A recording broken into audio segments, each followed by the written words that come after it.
I know we've only known each other for 4 weeks and 3 days, but to me, it seems like 9 weeks and 5 days.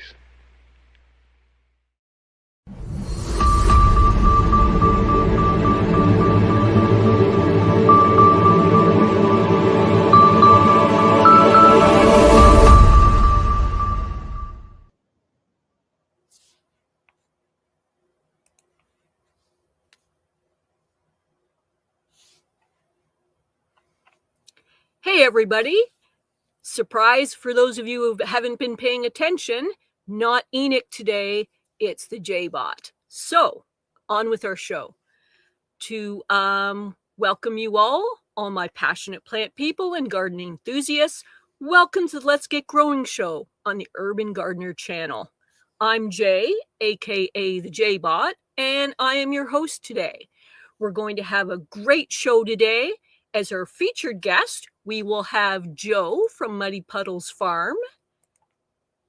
And let's just get a picture of her for those of you who have not seen her before. This is Joe, and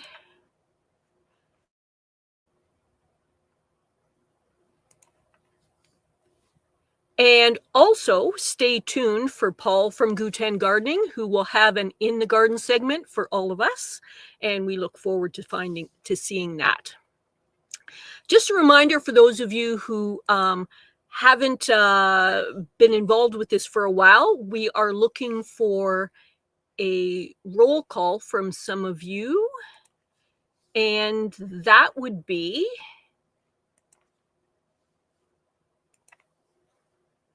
a roll call letting us know that you're here, your name, what you've got growing on, where you're from, any information you'd like, just a quick little blurb, and we're going to highlight that a little bit later in the show. So that's going to be roll call, and that will be coming up a little bit later.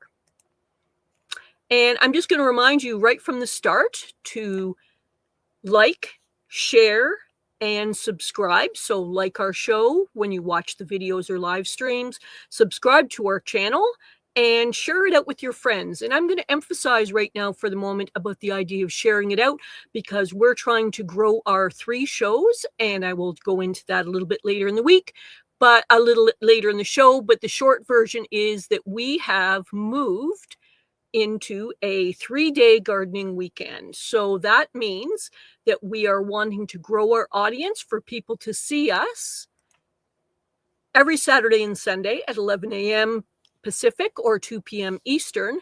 But we have added on to that to have Mondays, 5 p.m. Pacific or 8 p.m. Eastern, to have additional shows. And we are looking to see as many of you as possible on any of our shows. And just a reminder for those of you out there that we want to put a shout out to Team Replay. We are super glad to have you participate as you can. And a little bit later in our show, we're going to get you to drop your questions or comments in the chat. I am normally the person doing a lot of the functions for the chat, but we have some other friends helping us out today, and we so appreciate that.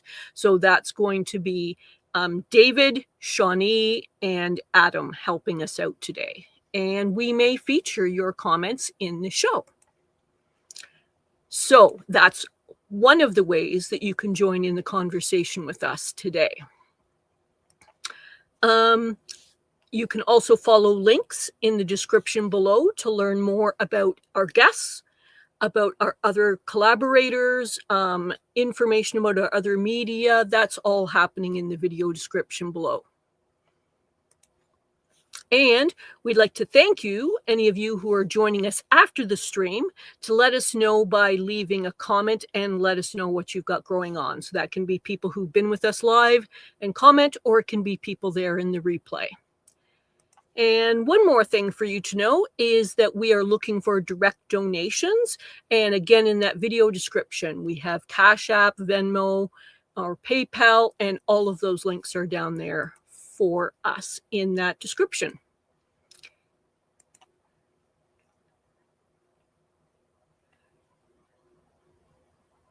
Okay, so those of you who have been familiar with our show before, I'm doing it a little bit different because I'm still working out my skill levels in terms of pushing all the buttons and doing all the prompts at the exact right time. But one of the things I'd like you to know about is kind of like what's growing on in my life regarding gardening. I'm sorry that I'm not very sophisticated about the video work because I do not own my own video channel and don't have most of the equipment for that. But I'd like to talk to you for a little bit about kind of what's going on here. I am in Canada, which means, oh, and here's my Canadian t-shirt. I'm a Canadian, and that means that we don't have a lot growing on unless you are doing some kind of indoor growing. And we have people here in the channel that are doing different elements of that. Generally speaking, it's a little bit too snowy, cold, and rough for us to be doing any of that kind of thing right now. So what I spend a lot of my effort doing is more what you'd call property maintenance, upkeeping. And in the wintertime, I am doing a tremendous amount of snow shoveling. So those of you who've been on the show before have heard me talk about it. But part of the reason I go on and on about the amount of snow shoveling I do is because I snow shovel so excessively. I spend a whole lot of time and effort at it. And that's because in Canada here, in my part of Canada, tremendous amount of snow, and there will be for a while. So I spend between 3.5 and 7 hours a day snow shoveling. You heard that right. Yes. And that's what I do out in the public. I clear paths, I clear buildings, I clear public buildings.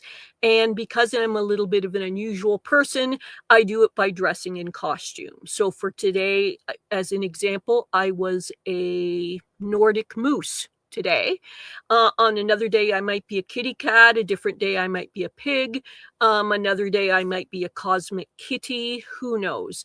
But basically, the point is that with the wrong mindset, the gardening is a little bit of a repetitive chore, you might say.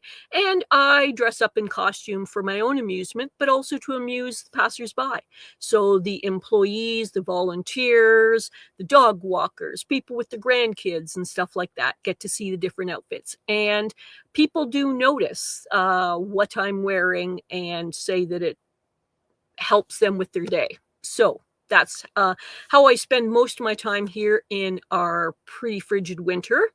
Some things that I have in mind to be upkeeping in the future is some of my seeds are a little bit old, but I am a very frugal person. So I'm going to be doing some germination seed testing to see how valid and good my seeds are. So that's something you can do in the winter.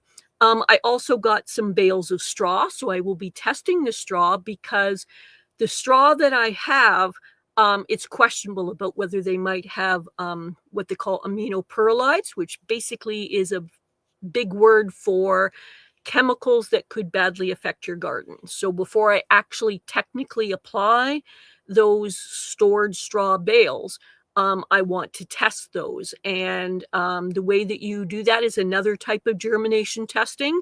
Most people soak the straw, and then in that fluid, they use that to test a vulnerable crop. So in my case, I'm going to research this before because I've never done it, but I'm probably going to do peas and radishes and put them in pots and then use that soaked straw water to water them and just kind of see how they react. And what I'm trying to find out if there's some of these chemicals that may badly affect my soil, my plants, and I want to know that before I actually apply that. And if the straw is found to have issues, then I'll probably have those straw bales more stored away until they have more time so that stuff leaches out before I apply it on my garden. Other things that I can do, and I'm planning to do in the near future, is to get my indoor seeds starting more organized and ready, because some of the dates will be coming up for some of the stuff for my area, which is 6A. And also I'm looking at things like sprouting. I used to do that years ago, and seeing some of the videos and information from Shawnee Grows, who may be available in our chat. She did some sprouting and microgreens, and I have never done microgreens, so that would be an interesting way to kind of improve my my gardening. And then also recently, Robin Gardens and Shawnee did a video about 2 weeks ago regarding winter sowing, which again is another part of gardening that I've never done before. So currently not doing tons, but I am forward thinking about that. And regarding forward thinking is also the planning for next year, because some of the scheduling and planning that I may want to do to look at how and in what way I want to amend my soil when I'm going to do that. Currently under feet of snow, but eventually get to that. Any repairs or maintenance I want to do. I want to rebuild some beds, improve some garden fencing. I'll want to do that before I actually put the plants in. Seeds starting indoors, when and in what order I'm going to put things in. So I guess what I'm trying to say is that although I am snowed under in many respects, I am also looking optimistically at what I am able to grow indoors, new projects that I've never tried before, inspiration that I've had from other gardeners who are here within our community, and looking forward to all of it. I'm at the point where I'm not as tired from the gardening from before, but now starting to get inspired towards what is the potential I can do before I can actually get into my garden plots again. So that's kind of what I've got growing on. And I'm just going to give you guys one more reminder. Let's see if I can get this out here, is about the roll call. For those of you who are now in our chat, let us know your name, your location, maybe a little bit about what you've got growing on, so that that we can get some time a little bit later and talk to you about that. Great. Okay. So hopefully some of you have done that. I'm just going to connect up now and see who is available to us in the chat.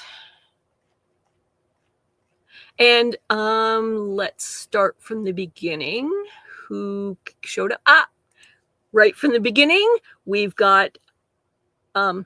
Botron, I guess, because he's helping us today. That would be Bowtie Life in the Garden, who is David.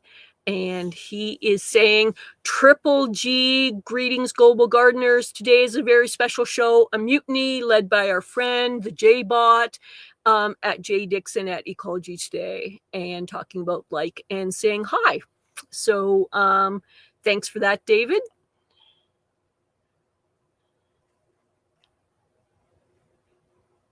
And let's see, we've got Heart's Humble Homestead. I saw you as a guest on Joe's show, and I'm glad that you came here to support her and to see our show. I think you've been here once or twice before, but we are super glad to see you here today. And here is Shawnee.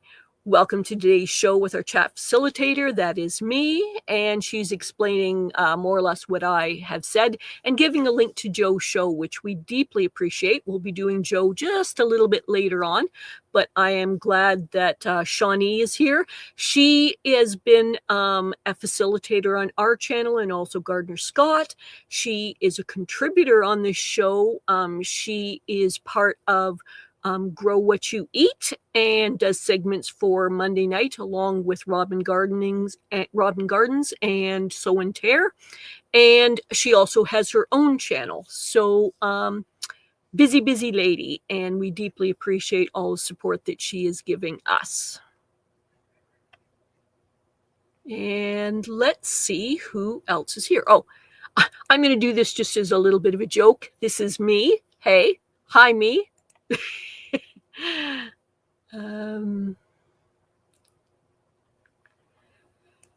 Here's Bowtie speculating about whether I tied up Enoch with a networking cable and tied him down, etc., etc. No, this is a friendly takeover. I am giving Enoch a little bit of a break. He's had a super busy few months, and he's just having a little time off today. And so this is a friendly takeover this time. Okay. Let's see. And here's Kat's Tiny Wannabe Homestead. Hey, glad to see you here. And Tigger Travels, that would be David. Hey, how you doing? Or perhaps David's wife.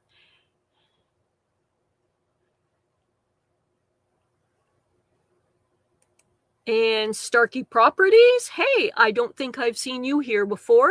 Glad that you're here today. Hope you stick around and enjoy our show. And Heart's Humble Homestead is letting us know that her name is Kirsty and she's from England, UK. So thanks for letting us know that. Great. And Farmer Marshall. Hey, we haven't seen you around for a while. Good to see you here. And we also have Sean the Gardener from Cornwall, England, UK. Glad to see you. Thanks for being here today. And we have Adam Burley. He's from Central Point, Oregon, usually just up the road from the host, except that today I'm the host, so he's quite some distance away. I will highlight this a little bit later, but Adam did a touching tribute.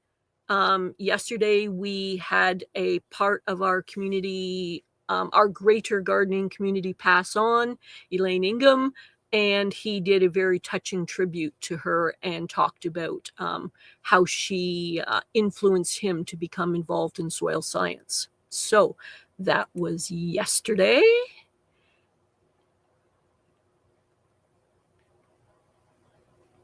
And let's see. Back to Kat's Tiny Wannabe Homestead saying, hey, Jay, listening in from 5A in the Colorado Rockies at 8,000 feet. I'm getting set to set up seedlings, but enjoying little gem lettuce from my Aero garden and growing microgreens. Oh, nice. Good. Yes, as I said in the preamble, I'm considering those same things. So glad to hear that you're actually doing what's just in my mind. And we're seeing, whoops, John Jude here again. Hey, great. John Jude, hey Jay, 6A, Mid-Ohio. This is in my basement. I've got onions about 5 weeks ago and lettuce 4 inches tall. Wow, I am jealous. That is great.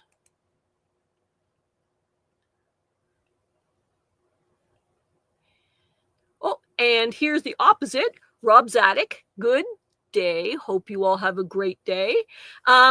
Rob is actually doing most of his starts and things in the attic. So one person in the basement, another person in the attic. However you're growing your plants, glad to see that you are here. And we've got Rebel Truth 73. Howdy, I'm from southeastern Texas. We have garlic and onions and peas growing currently with carrots planted and waiting to sprout. Tomatoes and peppers are still in sprouting and growing inside. Wow, great. Quite different from my couple feet of snow. So glad that you're here.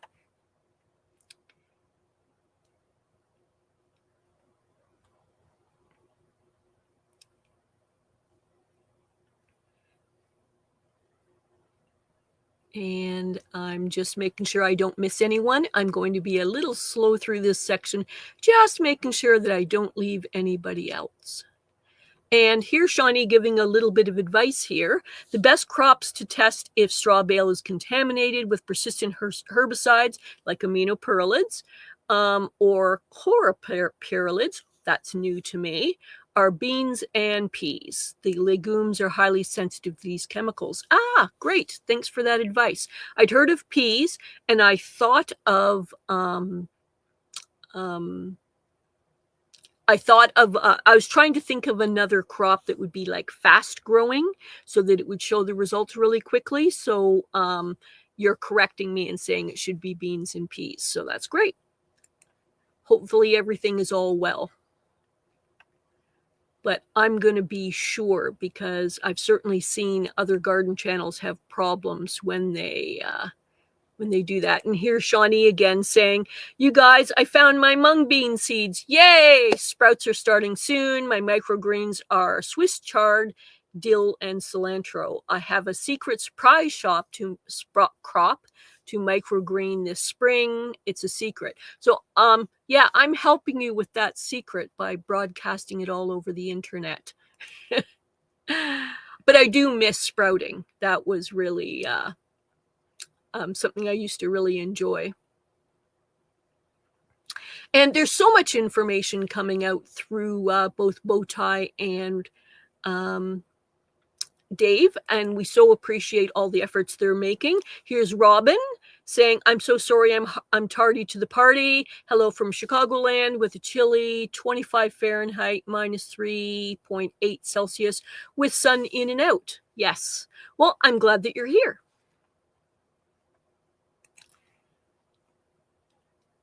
And I'm just going to make sure I don't miss anybody else. And here is, a challenging name here. Nope, nope, nope, I think it is, perhaps. Hi, everyone. Came out here in sunny Las Vegas. Great. And we've got Blue Wolf, 5925. Rainy here in Mount Shasta. I have an indoor room full of starts, hundreds of onions, and things like African basil going on strong. Wow, that sounds great.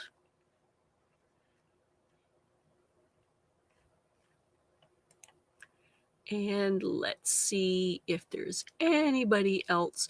I'm glad everybody's greeting each other, supporting each other with information. So much going on here. Here's Paul from Guten Gardening. Glad to see you here. Hey, Paul.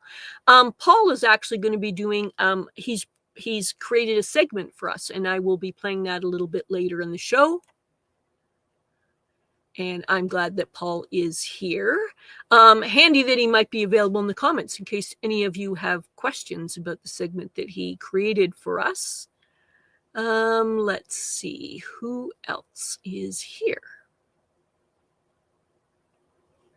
And here's John Jude commenting about, thanks about sensitive peas and beans. I'm planning to raise melons in old straw bales. Yeah, the source I got was Halloween decor straw bales that they were looking at dumping into a dumpster.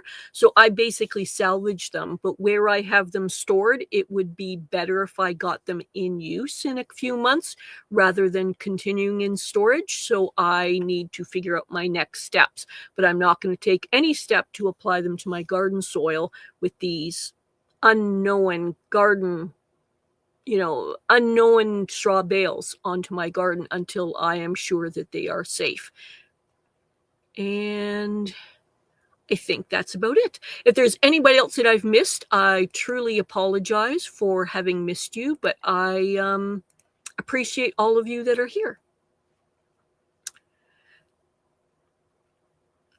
Okay. So, I'm just going to, there we go.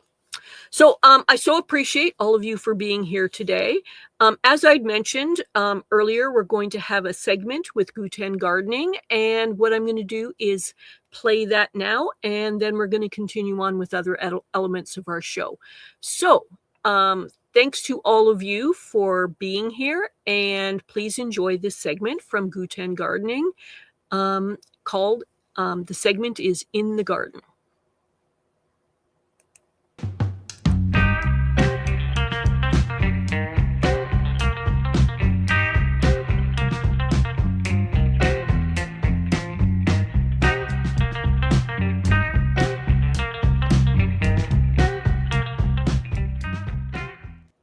Hello, Let's Get Growing community. Today's video is inspired from my recent appearance on the Green Room this past Monday. During our conversation, we had a lightning round segment, and one of the questions I was asked was what my favorite garden tool is.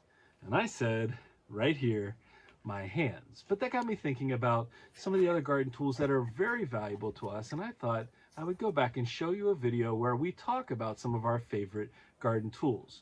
What I'd love is if during this video, during this segment, you're down there in the comments laying out some of your favorite tools, ones that you think you couldn't live without. Today is a video where we focus in on some of the tools that we have found over the years have made gardening much easier for us. And I want to say this at the beginning of the video: if you come up with a tool that's not on our list, one that you have a lot of experience with that you think makes gardening easier, go ahead and let us know what it is in the comments. That way our community can read about your experiences. Now, today's video is focused solely on tools that we own, that we use on a regular basis in our garden, both indoors and outdoors in some cases. But these are going to be tools that we think are not only going to make gardening easier, but really make it more enjoyable. Now I'm going to get right into this video, and you're going to see the rationale behind these tools pretty quickly, I think. The first tool that I'm going to focus in is one of my personal favorites, one that saved us from a whole bunch of mess, and that is our portable tabletop potting tray. And we've had this tray for about 5 years, and it has been nothing but helpful, especially with our indoor gardening, but also with our outdoor gardening as well. We use this tray to mix small amounts of potting mix. We use this tray whenever we're planting our seeds for the first time. We use this tray during transplanting as well. And this particular tray makes it super easy indoors when you don't want to make a mess, but you know potting, repotting, transplanting, you know that can be a messy procedure. It keeps us from making a mess all over the place because cleaning up soil. Now granted, in our growing space indoors, our floor is concrete, and so it's not the hardest to clean up, but we can use this in an area, in our upstairs area if we wanted to. We'd have to be a little bit careful, but we wouldn't have to worry about making a mess in a carpet, etc. This is an incredibly useful tool. It's very lightweight. It is portable. That's in the name. Port means carry, so you can carry it around.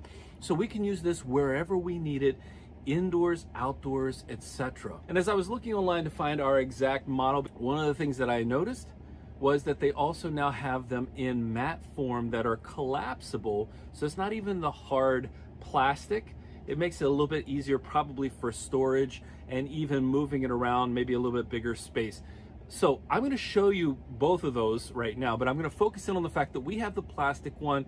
They're inexpensive, and you have the opportunity then to make a far smaller mess than you otherwise might. So that's our first tool that makes gardening much easier. All right, the next item on our list is one that actually costs a little bit more, and it comes in a variety of shapes and sizes, but it can be incredibly useful, and that is our soil blockers. And we have a couple of different soil blockers. I've done a video in the past where I've shown you how we make the soil blocks, etc.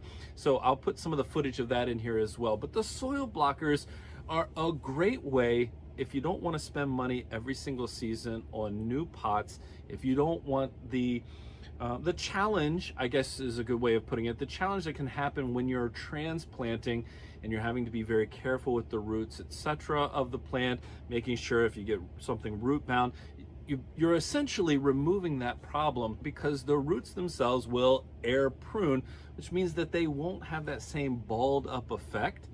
And it just makes that transplantation process easier as well. All you have to do is to take that soil block and put it into whatever pot, container, raised bed, in-ground, what have you.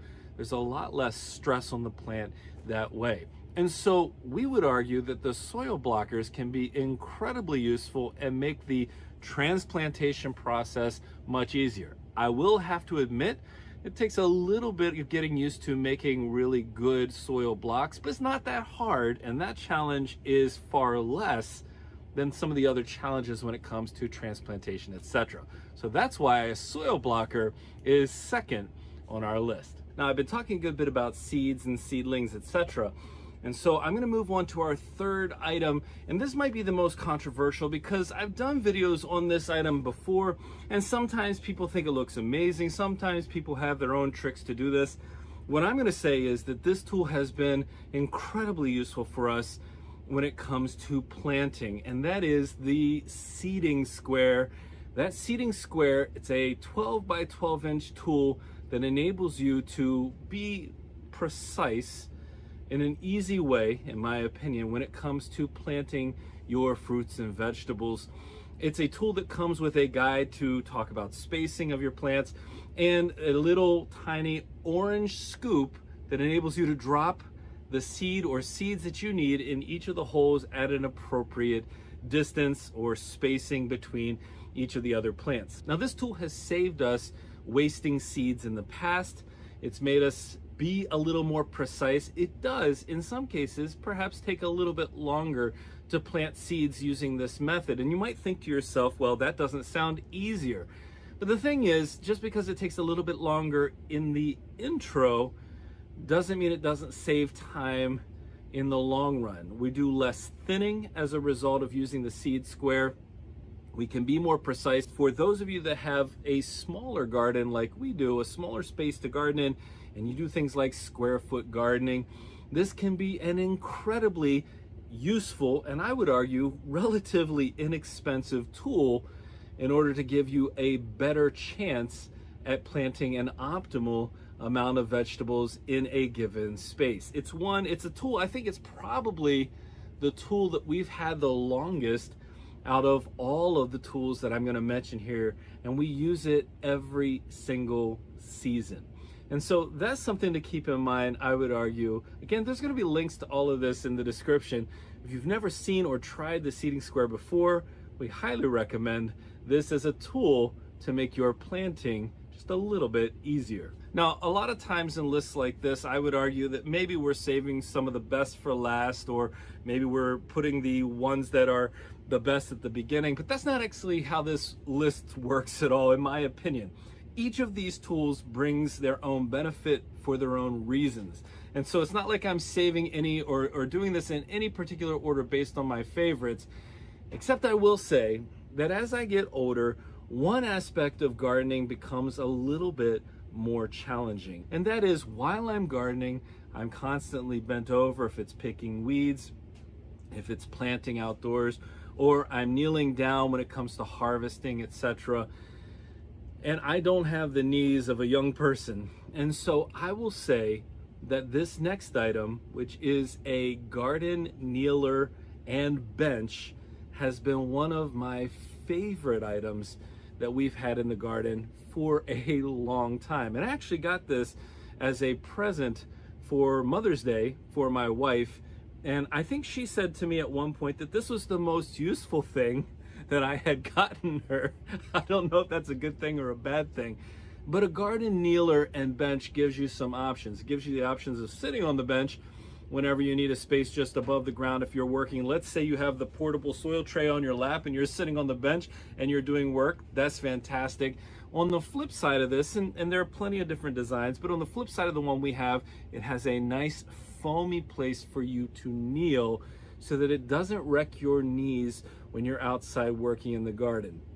Again, I find gardening to be incredibly cathartic, but there are those challenges that can be made easier when you have something simple like this bench. And adding a layer of foam underneath your knees can be an absolute game changer, and that's why this tool made it on our list. And now, I saved the fifth tool for last because it's actually the tool that we've had the least amount of time, but it's one that I discovered 3 years ago at our community garden. The first season that we opened up our community garden, I saw this styropoe. It was the first time I had ever really used a styropoe. I'd seen it like in commercials or what have you probably years ago, but the first time I had ever used a styropoe, and for those of you that don't know what it is, you can see it on the screen in front of you. But the styropoe we bought last season is something I had wanted. I decided finally I'm going to spend the money, I'm going to get this thing. And let me tell you, that is a game changer. We got one with a long enough handle so I'm not bent over the whole time. You know, they have different handles depending on how tall you are. But the styropoe is unique, in my opinion, in that as you're using it in the garden, you're not raking up or pulling up large amounts of soil with you. And that's one of the challenges, I think, when it comes to weeding. If you're using a hoe to weed, is that if you're not careful, you could end up displacing a whole bunch of soil. But with the stirrup hoe, it's so much easier. You're pulling off that top layer, a little bit of the mix, but then you're leaving behind the majority of the soil. And that makes it so much easier to get out, work around what you have growing without exposing roots, etc. It's not a problem for the main plants that we're working around. And it's actually pretty easy to work through rows as well, in my opinion. It is, and I've used a lot of different types of gardening hoes, but this is my favorite one. It serves a specific purpose. It's not something that you'd use to make rows with. That's a different kind of gardening hoe. But it is, for weeding purposes, helpful for those of you who can't sit down and do the weeding by hand, or you have too big a space to do that. By the way, I do love weeding, especially if I have something to kneel down on. I love weeding by hand, but this stirrup hoe makes a huge difference. Well, there they are. That's such a simple list, but 5 items that we have used extensively that we would argue make gardening so much easier. And again, we can say that from experience. Now, there are plenty of other tools that we have used that I could have put on this list for sure. I have no doubt about that. I mean, the fact that we've used pH meters, soil moisture meters, we've used, well, I could go down this list for too long, but I picked the 5 that I picked, and this is where you come in. We would love to hear from you. What tools did we leave off this list? What tools should we have added? Well, there you go. There are a couple of our favorite tools from the garden. Again, what are your thoughts out there? What are your favorite tools, the go-tos, the ones that you're so glad that you invested a little bit of money in?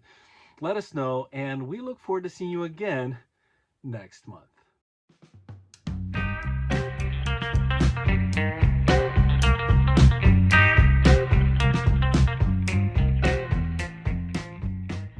Ivory Organic was founded on the gardening concept of whitewashing, simply lightening your plants to better tolerate weather extremes, transplant shock, and so much more.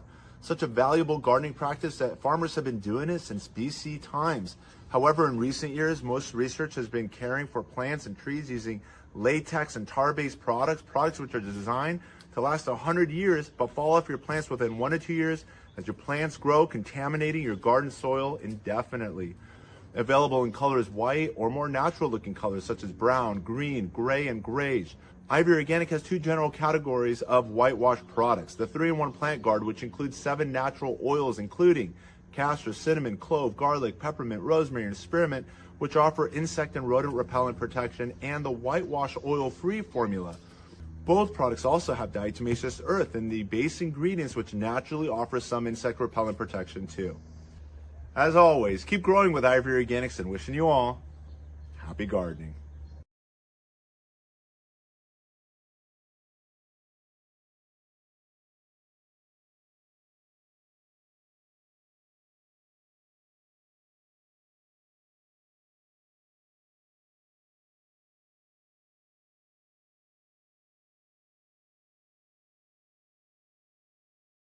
Ivory Organic was founded on the gardening concept of whitewashing.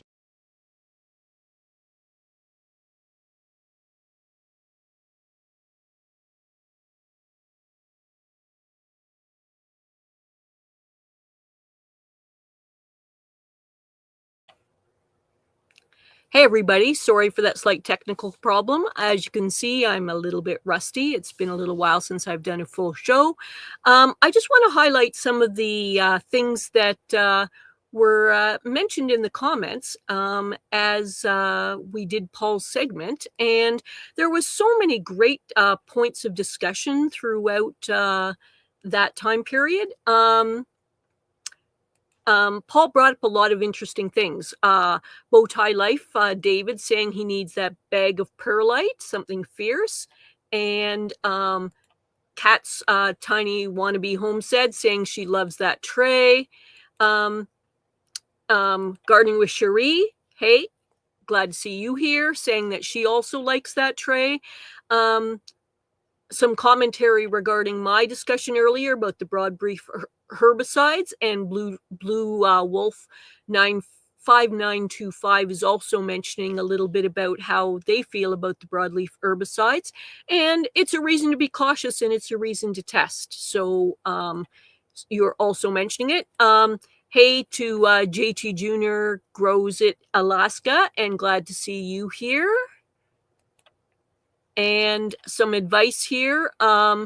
Kevin is talking about how he uses a 24-inch concrete mixing tray.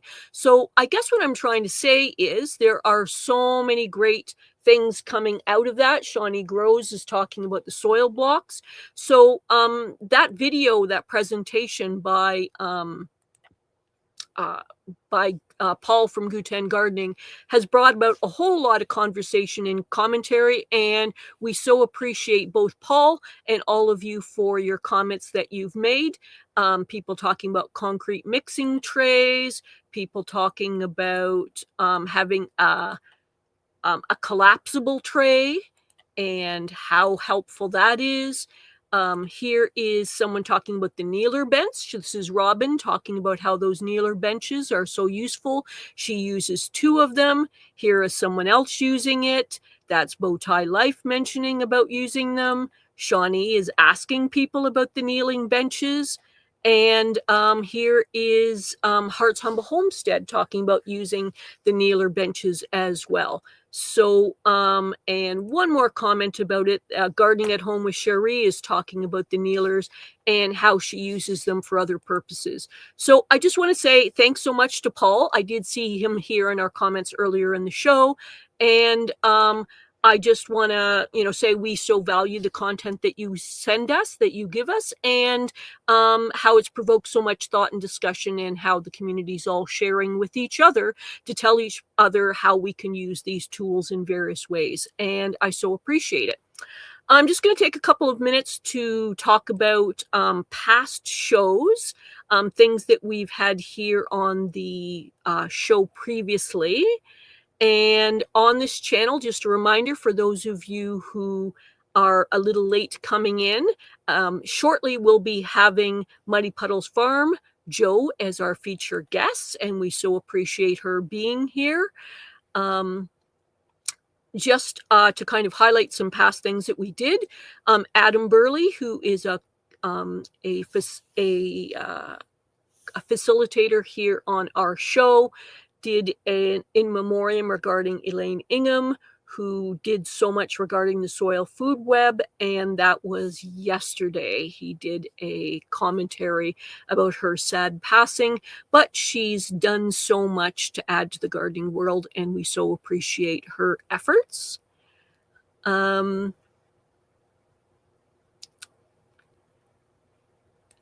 Also going on yesterday was our friend MBC here talking about the Northwest Flower and Garden Festival, and he did an excellent live presentation as well as some pre-recorded segments for that show, and it was quite interesting and informative for us. And also we had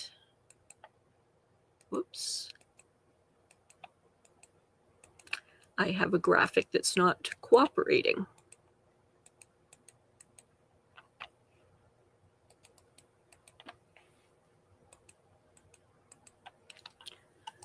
Just one moment. I'm having some technical problems, and I'm just going to figure out what's going on here.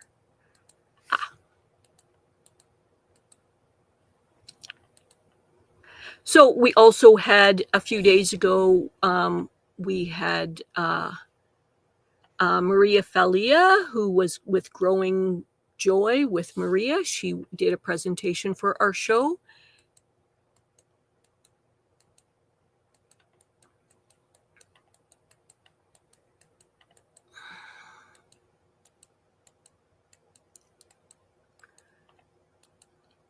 I'm having some technical problems. There we go.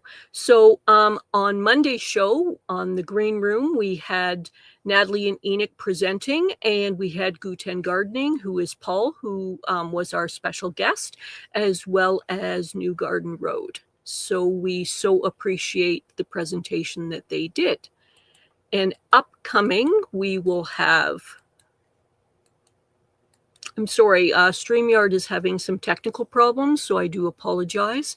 We are going to be having an upcoming show with Gary Pilarczyk, Growing an Edible Landscape. And he will be presenting regarding his book on the next book club.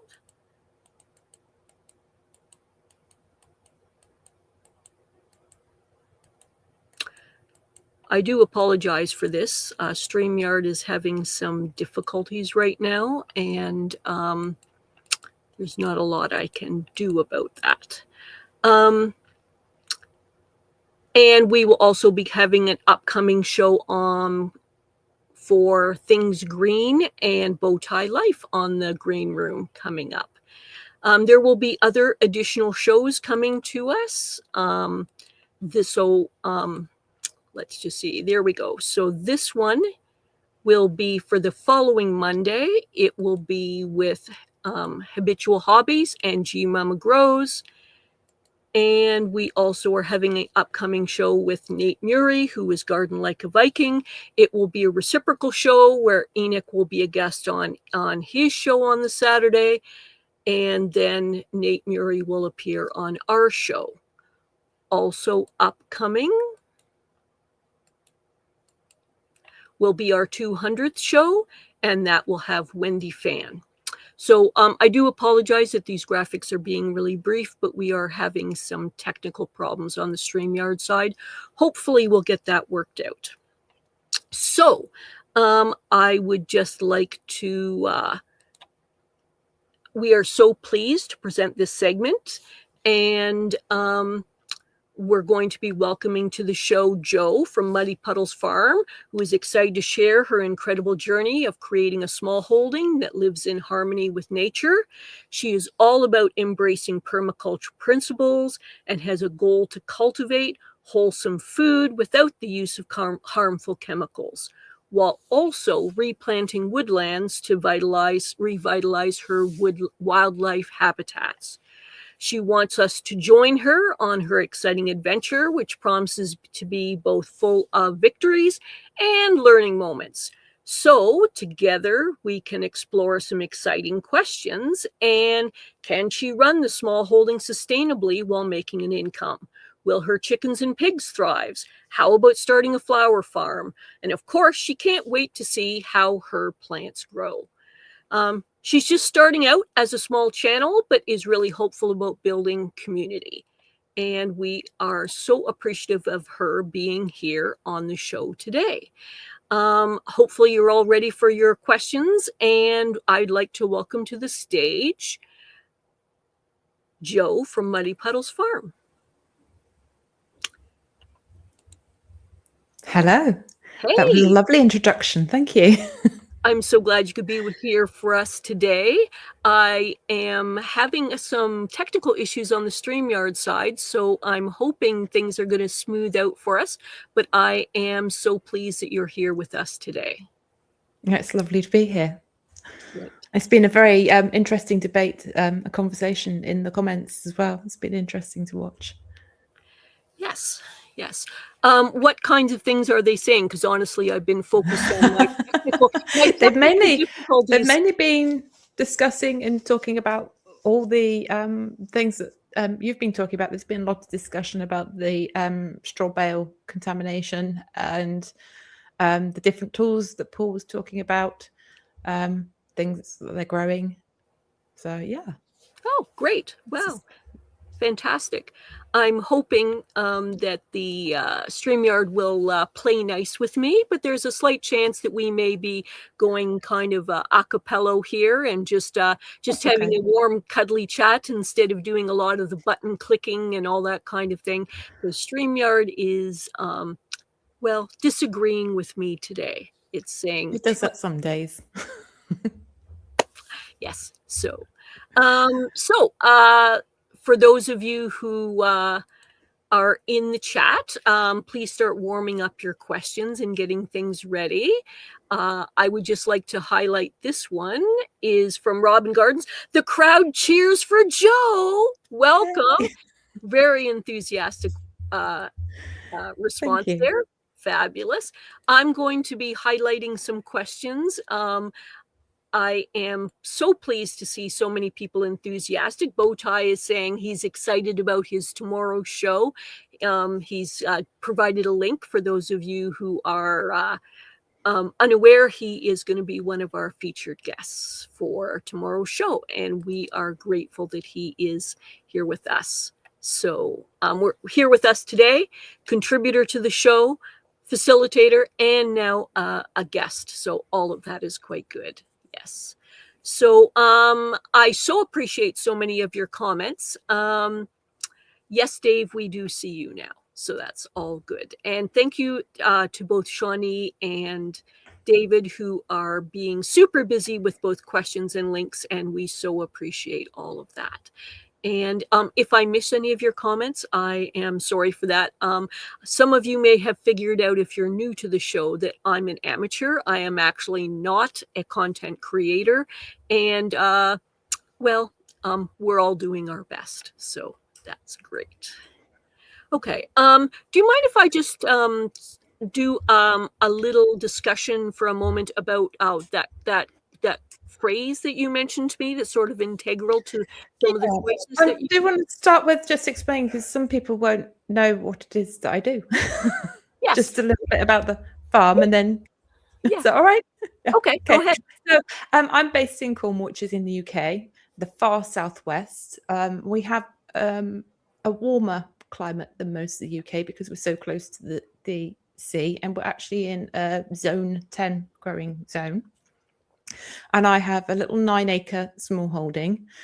And on that, the idea is design a growing system which feeds myself and my family. And also, as Jay's already alluded to, also creates an income as well.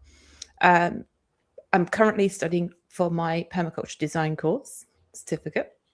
And I've been working on the small holding for almost a year now. April last year, 2025, it started, and it's been quite a year of surprises, I think. Okay. It's a mixed site where I have 2 acres of woodland at the bottom that I planted. I have an annual vegetable plot which will be starting up soon, and a perennial food forest area I'm developing. And there are animals as well integrated into the system. That's me. Oh, well, thank you so much for introducing yourself properly. I am sorry I left that part out. As I've said just a few minutes ago, I'm an amateur at this, and you would think that would be an integral part, but yes, I did not see that. So I'm just going to encourage people to join in the conversation. That I'm going to have you drop your questions or comments in the chat, and we will feature them if we're able.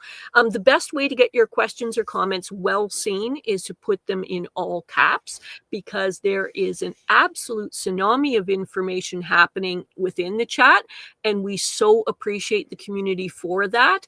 But I have to sort of filter and kind of go through that of how you're helping each other, separate from questions I may have for our guest. So in our discussion, when we were talking a little bit earlier today, you mentioned the concept of polyculture planting. And I just want to kind of highlight that, because that sort of encompasses a lot of your decision making and some of the research and life experience and stuff that you've had in gardening. So I'm just going to read off the little bit of research that I did about polyculture, just to kind of encapsulate it for people. And then we can kind of have some discussions go off that. So polyculture planting is an agricultural and gardening style that grows multiple complementary species together in the same space, mimicking the natural ecosystems to maximize biodiversity. productivity, and soil health. So unlike monoculture, this method uses intercropping, companion planting, and layered successive planting to reduce pests, improve nutrient cycling, and provide a higher yield in small spaces. And part of the reason I wanted to read that out is when I asked Jo if she had any particular concepts or questions or topics that she wanted to discuss today, she mentioned that title. And if I had a stressful situation to try and say, quickly, tell me what polyculture is, I wouldn't have been able to come up with it. So I just wanted to, since I didn't know, I thought I would, provide that information for those in our audience, because it's something that's pretty important to Jo. I'm sorry, I didn't mean to dump work on you. I guess most people have heard of polycultures in one way or another. A lot of people have heard of the Three Sisters method of planting, and that is a type of polyculture with just 3 different crops, with your corn and your beans and your squash. But it can include so many more things. Some of the photos I sent you include polycultures, which is what made me think to talk about it. I like to always incorporate green manure or a cover crop under most things I sow. And my favorite one is by far Phacelia, because it is such an attractor of pollinating and beneficial insects and wildlife. And I've used it also to hide my sweet corn. So I've used it multiple times, where if I plant the corn first and then as soon as it starts shooting, I plant Phacelia, the corn outgrows the Phacelia. And I've never had a rat or a badger or anything take my corn. And on my allotment I used to have, all around me, all my plot neighbours lost all their sweet corn. So that's kind of one of the benefits. I quite often sow with things like clovers. As long as it's something that's going to grow above the height of the clover, then that's brilliant. That's constantly feeding your other crops that are growing alongside and amongst. So you can get a lot more yield from that crop as well. Just some of the ideas that I have. And I'm kind of going all out now with the forest garden. So the tree canopy will be fruit trees. And then I have all sorts of shrub type bushes, the black currants and raspberries and things. And then we're going down lower with the ground cover, strawberries and different herbs. So it'll be all out polyculture.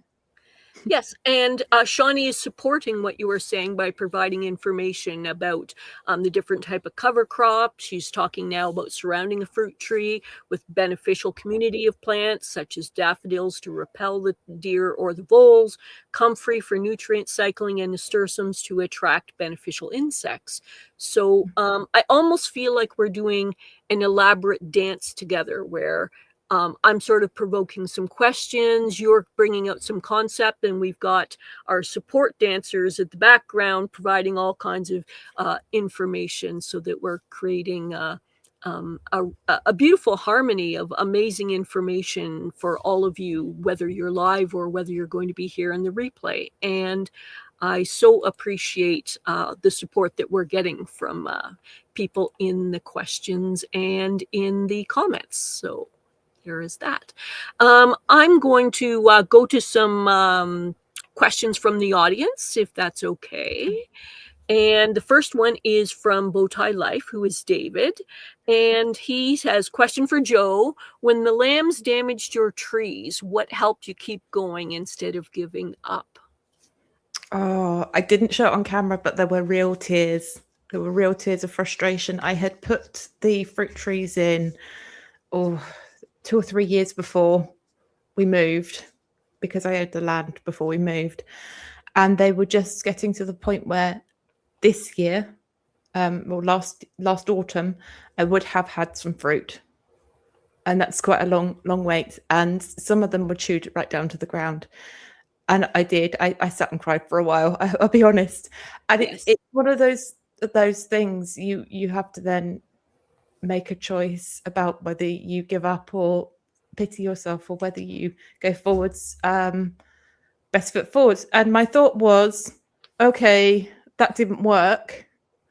I can now design it. I can have the opportunity to design it better, because I did what I thought was best, but actually over 2 or 3 years of the fruit trees growing, I was able to kind of see maybe that apple wasn't quite in the right place, or maybe it would have been better spacing them differently or grouping them differently.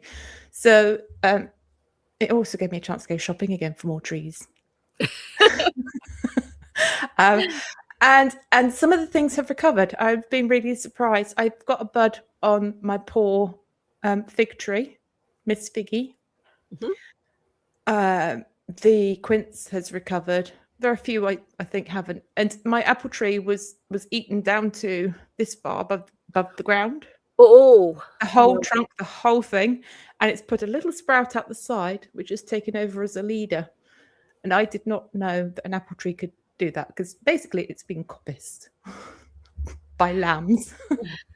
So I'm really excited to see if that one recovers too.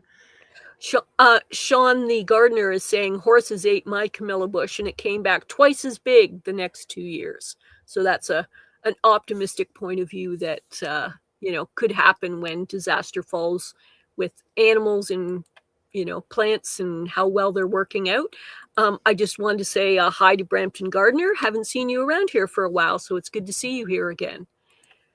I am doing the takeover of Enoch Show. So that's kind of what's happening today. And I have as my guest, for those of you that are a little later in the show, today we are talking to Joe from Muddy Puddles Farm. And here's another commentary. Never give up. It's the end otherwise. That's Sean again mentioning that. So yes. Just slightly off topic, but just something that it reminded me of. I can't remember who, but I was talking to someone who is not from my area. It may even have been you, talking about how much effort I'm spending with the snow shoveling here and how puzzling it can be for other people. And I was talking about how many feet of snow that we have. Relatively speaking, it varies throughout our terrain, but it's 3 to basically 4 to 5 feet of snow, and can be 12 feet or more in the piles. And someone was saying, oh, that's such a terrible climate. I don't know if I could live with that. Like, what would that be like? And I guess the point is, you can be really angry about when terrible things or discouraging things are going on in your environment, whether it's gardening or whether it's the climate that I'm talking about with snow. Or you can say, this is the reality.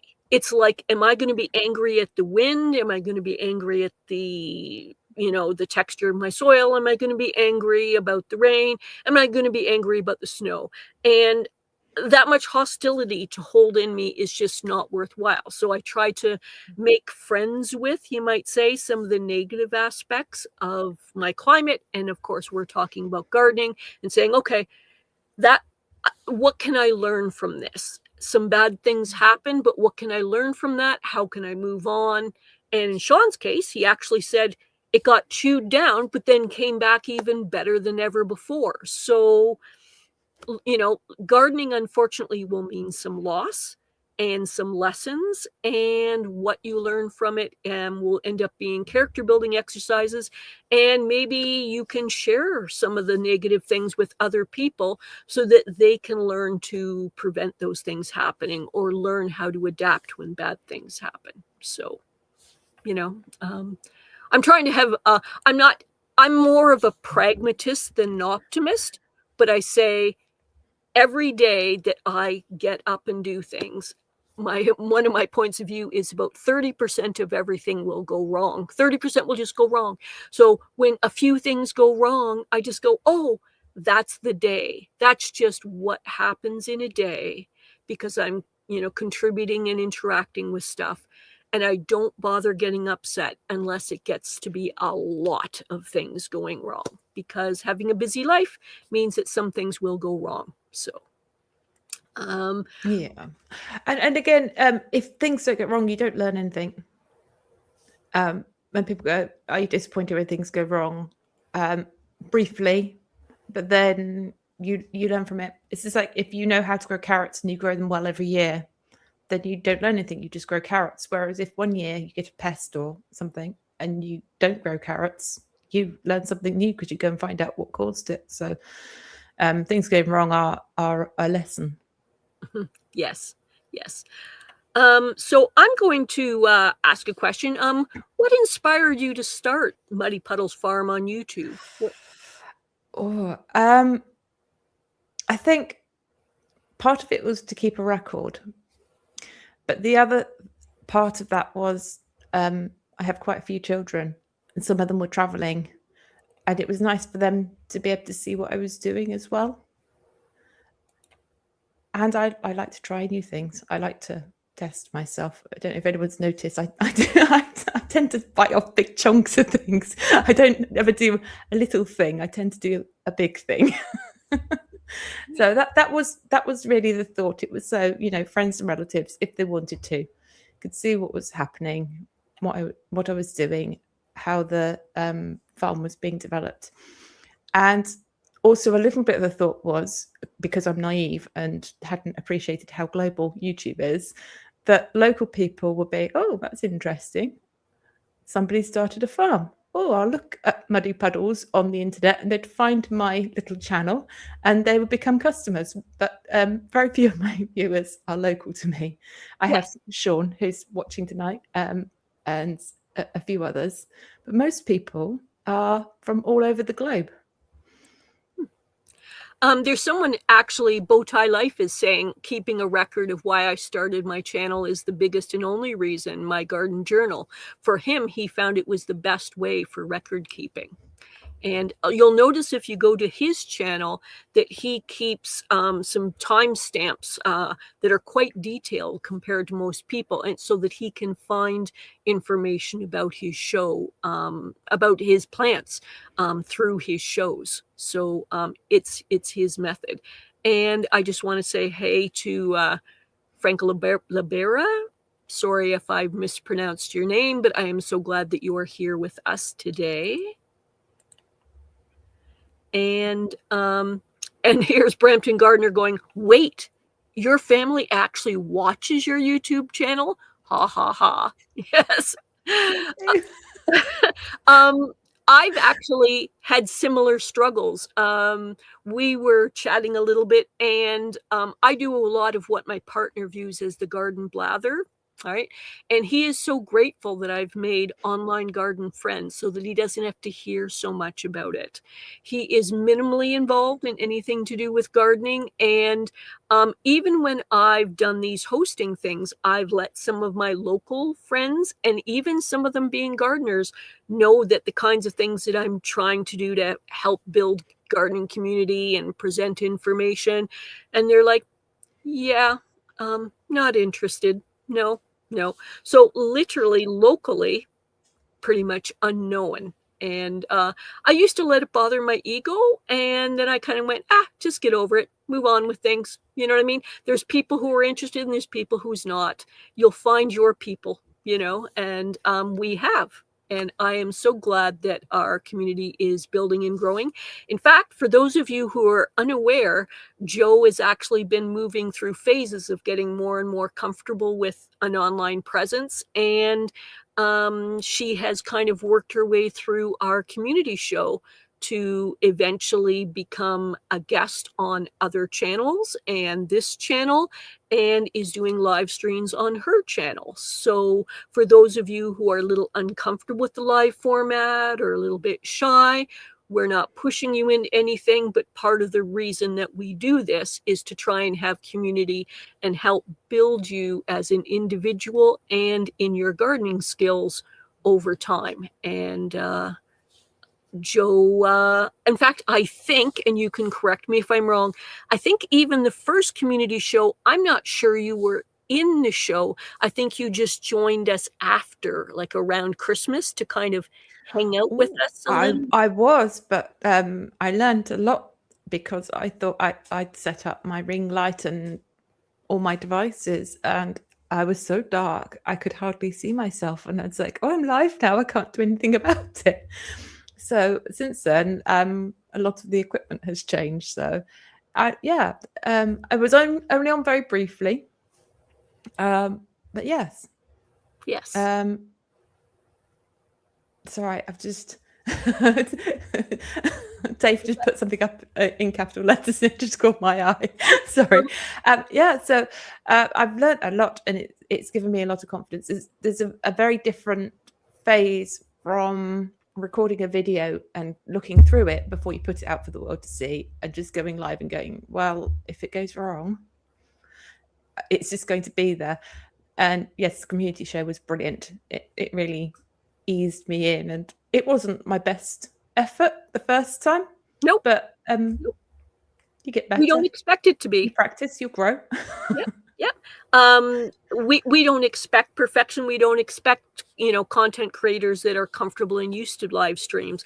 We may get some of that, but what we're trying to do is get people from our community to get a little bit more comfortable with the format. And if they're terribly uncomfortable, maybe it's going to be a very short interview, and then they move on in whatever way they want to. But we wanted to provide that opportunity for people to potentially get baby steps towards creating new content. And you've absolutely done that. And she does live streams on her channel now every week. She's had several, including having a guest.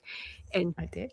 She's getting a little bit used to some of the button pushing type stuff that I've talked about. And there's more to that than you would think. So, and that was Bowtie Dave just talking about how his partner doesn't really watch his content either.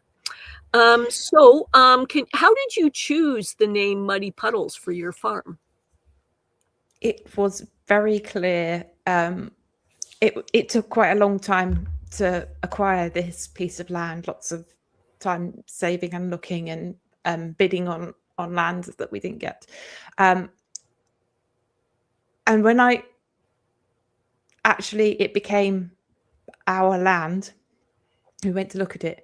It was the autumn in Cornwall, so obviously it was raining, and everywhere there were just puddles everywhere. We had a borehole put in. Hi, Stella. We had a borehole put in that winter, and so we had the equipment coming in the main gate, and it was just all churned up. It was just mud and puddles everywhere. It was just like, this farm is just Muddy Puddles. And my husband went, oh, that's a good name. And it's stuck from there.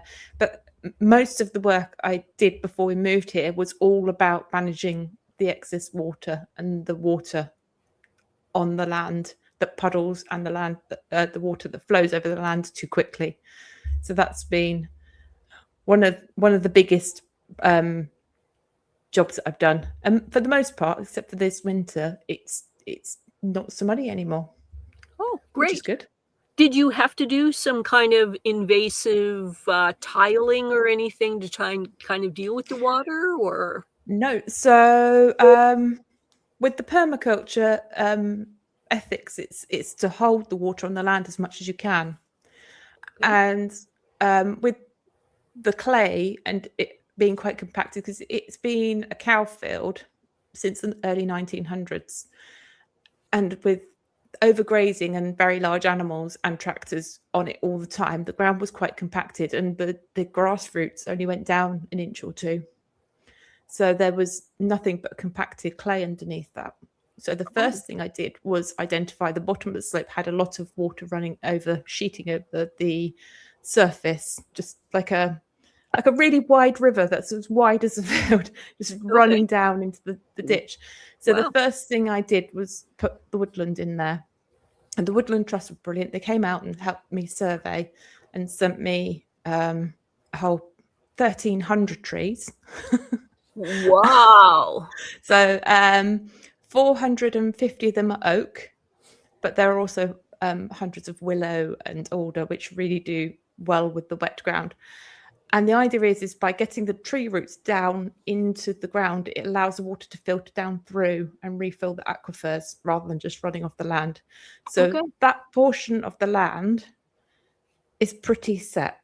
that's pretty good that I don't get the water runoff over that area of land anymore. And it's restored the woodland that was taken out in the 1980s. That was all cut down and felled at that point. And it connects up to the other side of the valley.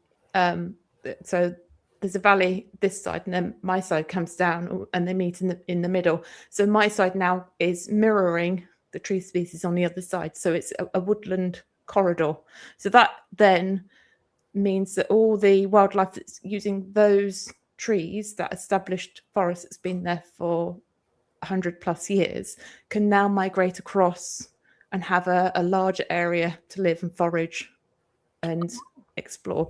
So it's multi-purpose. So it's restoring the woodland that was taken out.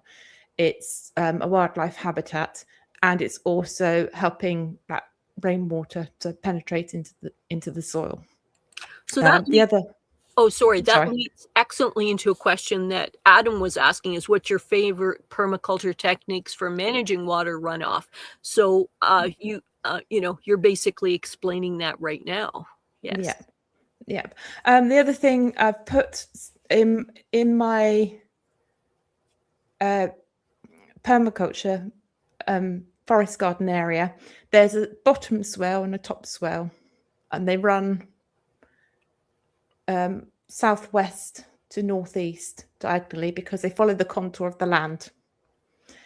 And so the water will run down into that ditch, and then it will penetrate in there. And then on the other side of the ditch, there's a berm. And then I plant along there. So yeah, swales and ditches. That's right. Stella. So the swale ditch will fill up with water, about an inch or two. And then over with the weather we've had, it takes a whole day for it to filter through. But usually it takes about half an hour after the rain stopped, that will filter in through.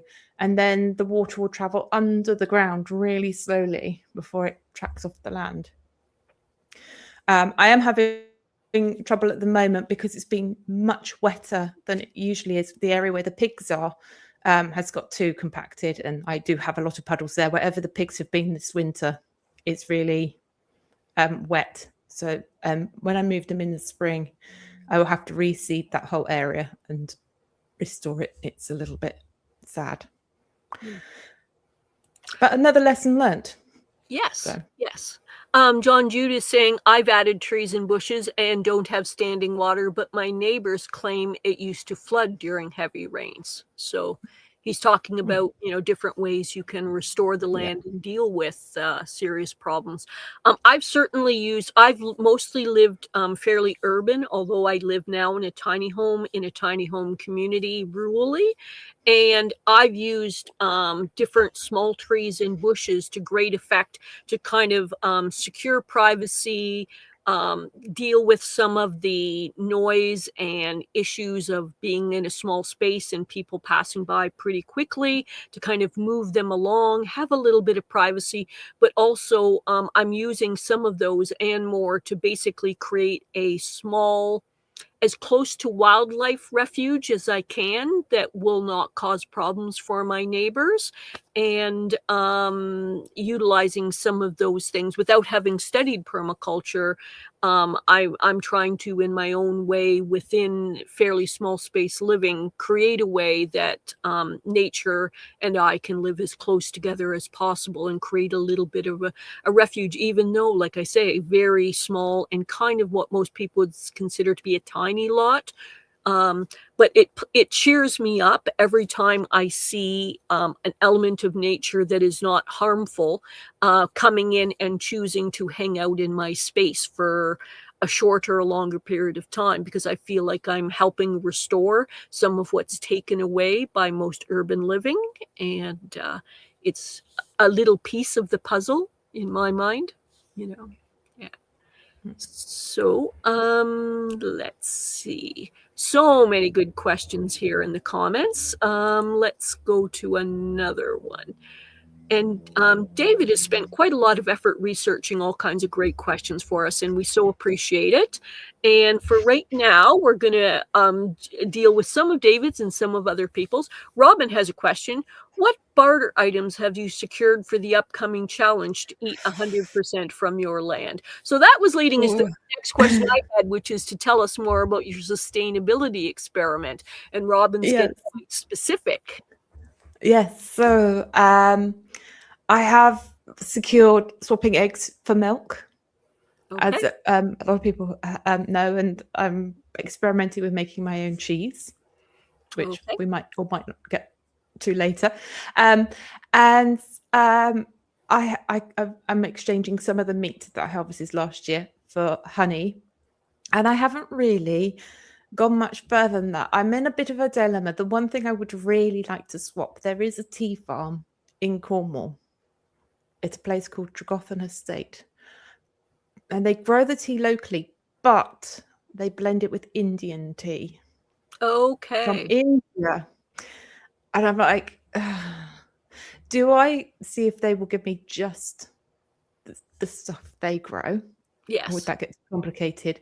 Or do I kind of go, well, it's mostly local, so I've not gone there yet. I'm still considering whether it's too much of a cheat for me.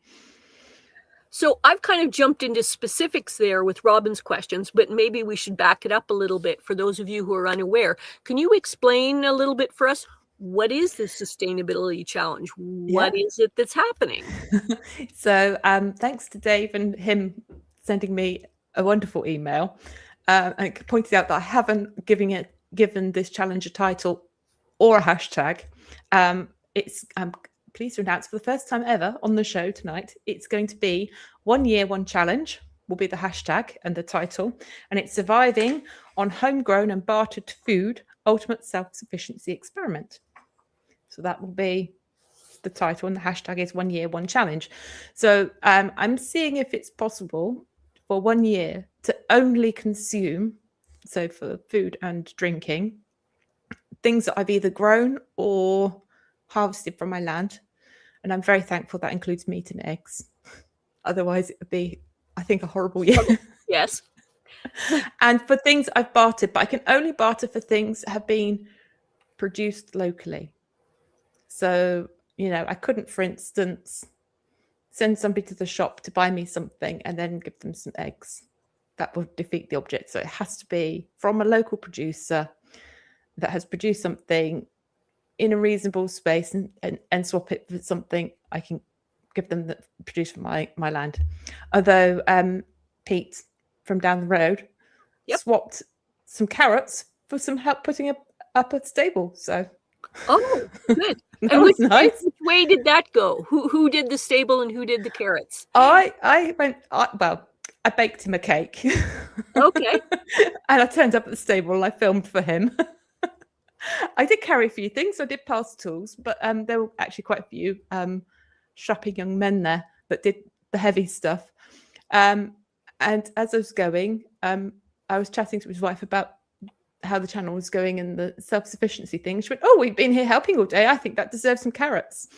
And I felt really bad because I'm sure Pete had a video that he was going to update everybody on his autumn sown carrots, overwintered carrots, but she gave them to me. So I was like, I don't think I'm supposed to have these carrots. And she's, "Oh, too late now. They're up the ground. Off you go."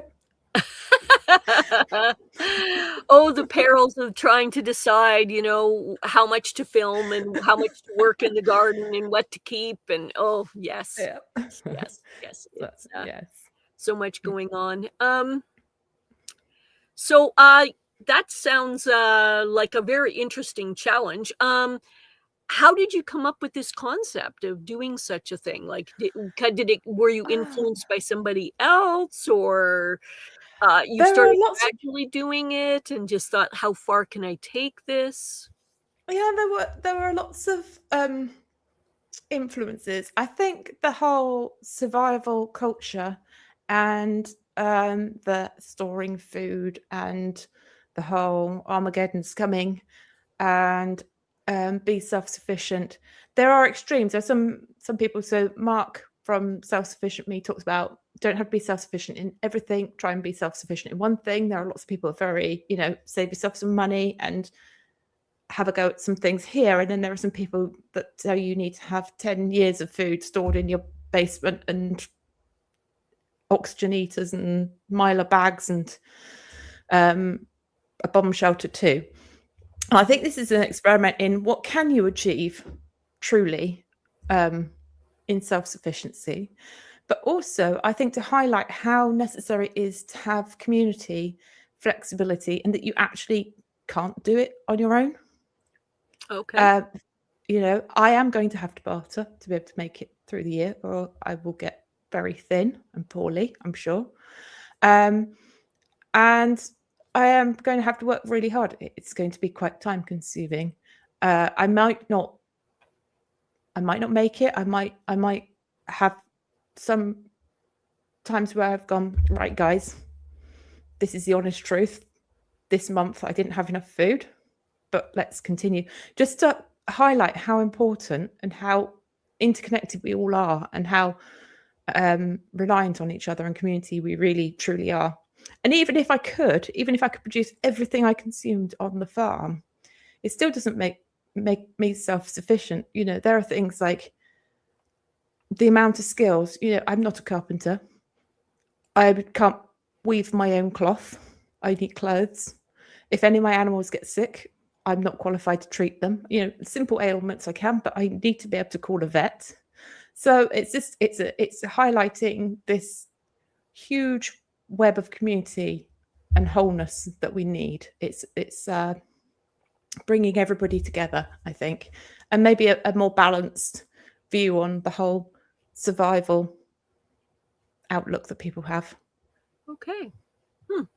Do you mind if I go to some of the pictures that you provided now? Absolutely. Time is ticking by so fast. So many excellent questions from the audience and stuff. I have to click and unclick some things, unfortunately. And hopefully I get this right. Let's see. Okay. So I'm just going to start with your pictures in the order in which you provided them. So This one is, oops, sorry. I have a comment sticking up there. Let's see. Okay. So where is this picture from? So this is my last house. This was actually a herbaceous border is a really good example of a polyculture. So that was at my old house as a side garden. We used to call this a clean garden because the other garden the dogs were allowed in. This one I felt fairly safe to grow food in the herbaceous border. And although it's got all the regular herbaceous things you'd expect, the hollyhocks and the irises and the gladiola and lots of other herbaceous things, and for the life of me it happens all the names of the plants have gone out of my head, but also in amongst that there are strawberries as ground cover, and I also grew all my garlic in that bed alongside the herbaceous plants. So we have another angle here. So it's the same part of the garden, and so that brick wall faces directly south, and that gets very hot, and that works really, really well for all the types of plants that are in there. On the right-hand side of that garden, there is a plum tree, there is an apple tree, and there is a fig tree. They're very productive. And there is also an alder. Oh, let's go to the next one. This is the back garden through the gate.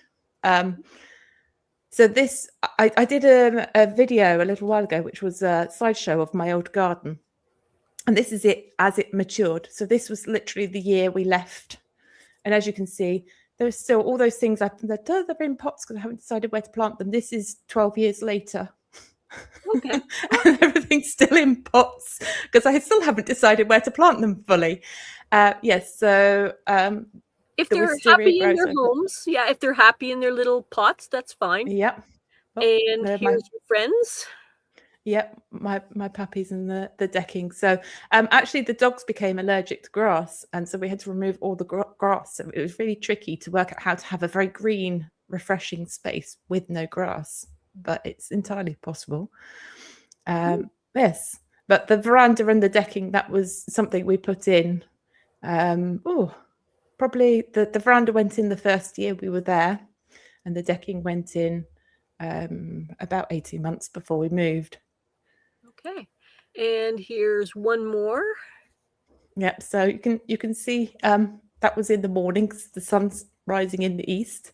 Yes, and that's the border as it's fully matured there. You can't really see it very well, but behind the hammock is the pond, and the border just has really filled out and matured, and is just full of flowers in another month or two.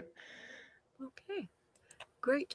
I'm just going to pause the pictures for a second, and I'm sorry for the faulty borders and stuff, but the skill set I need to be at that is not currently happening. So that's how that goes. So let's just see what other comments we have here. And I'm just going to repeat to all of you that we love your commentary. We're so glad that you're interacting with us and that you may have some questions. Here is a comment, is saying, beautiful garden. I love your bricks. And I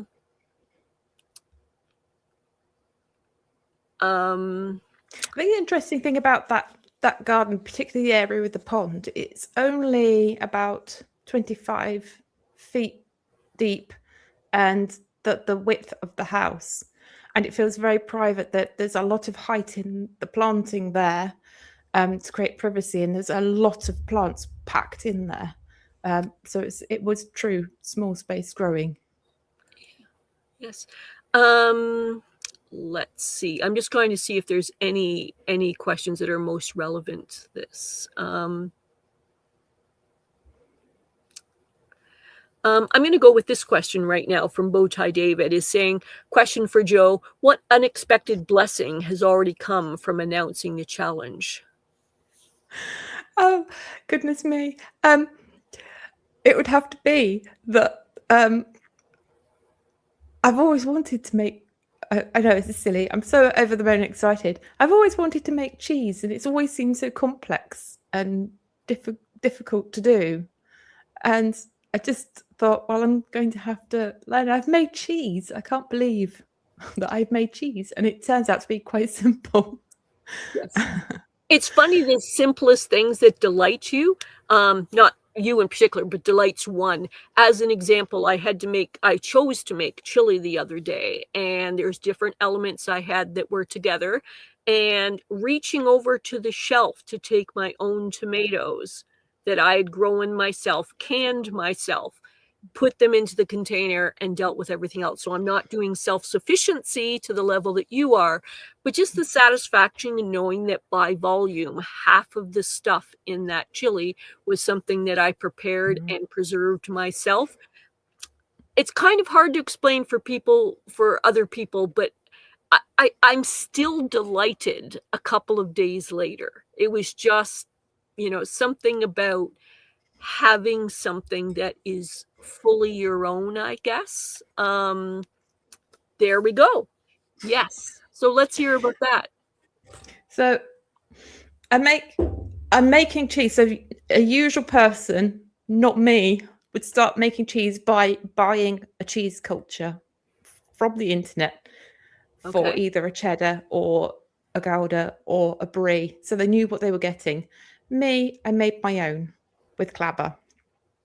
And so the first cheese I made turned out as I hoped.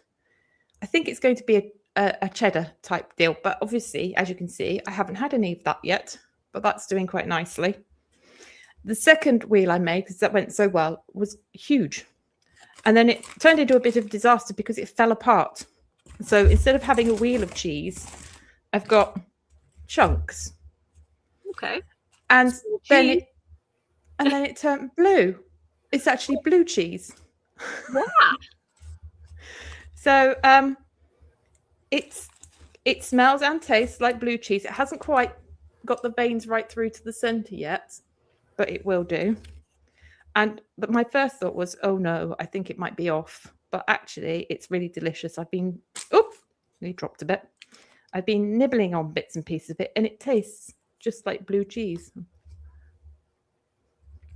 Okay. Wow. Show, tell, and taste. We've got it all going on in this show today. Yes. I didn't even know about I'd heard the term clabber, but didn't even know what relationship it had to cheese before the video. So clabber is how people made cheese in the olden days. And cheese still in my mouth. It's culturing the natural bacteria within the milk. So unless you send it to a lab, you won't know what sort of cheese you're going to get until you've made it. Basically, you put milk in a pot for about 5 days until it goes solid, like jelly. And it doesn't go off like shop milk. If you have unfiltered, unprocessed milk, you have the raw milk, it doesn't go off. It doesn't stink. It turns. It's like sour cream, but it's sour milk. Mm-hmm. It's got that kind of tang to it. To start with, it's really a bit too much. And so what you do is take a teaspoon of that once it's done, put it in a jar, another little bit of milk, give it a shake, and you feed it, and it becomes more mild. And then once you're happy with the flavour, you clabber a large batch of milk, and then you can process it into cheese. But I have no culture. I had no culture, and I had no rennet.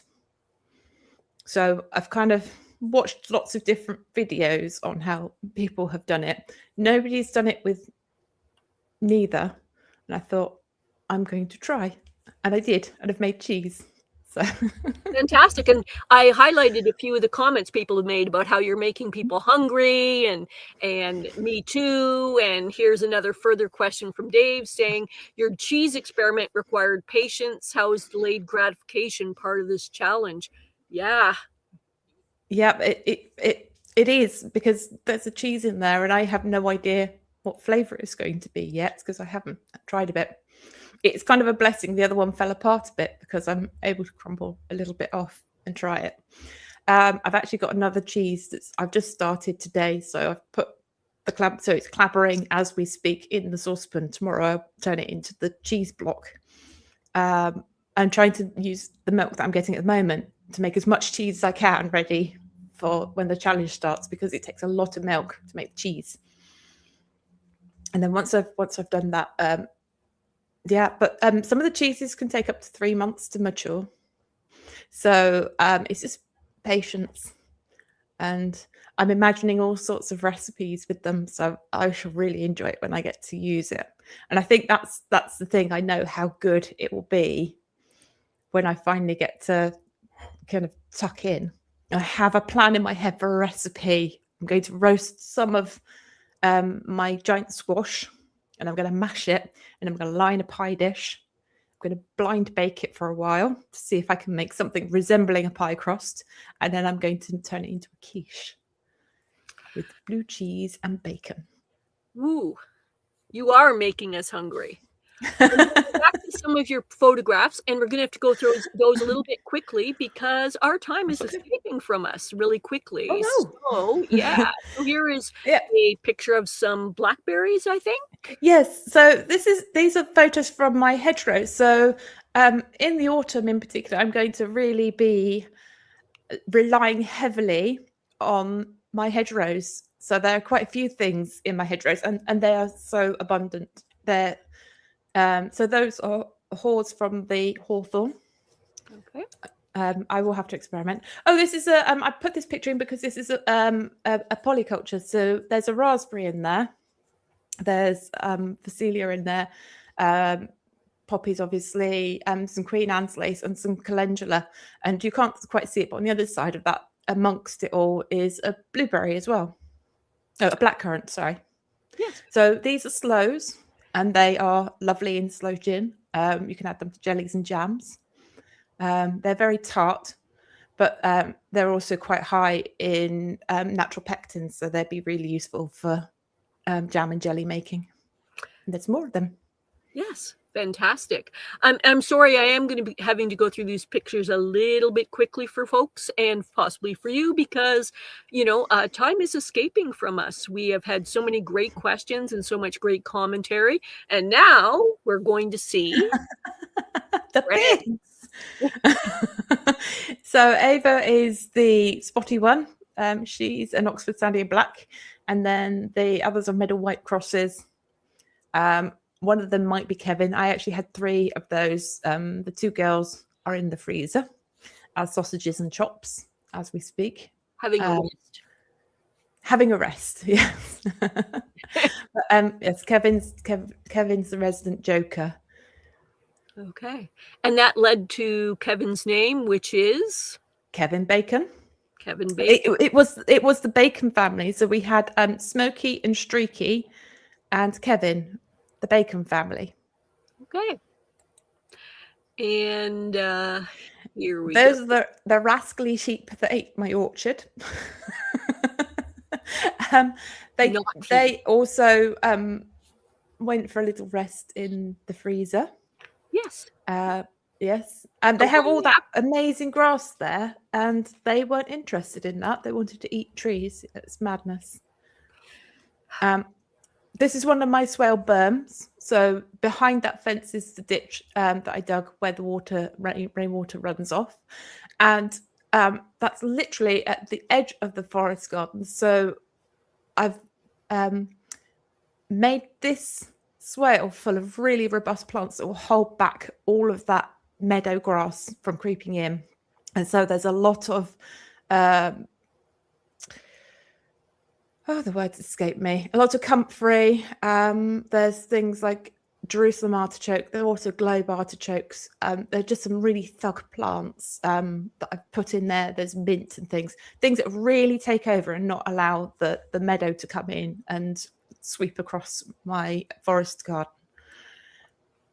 Okay. And these are my chickens, or some of them. So they are now grown up, but this was back in the summer.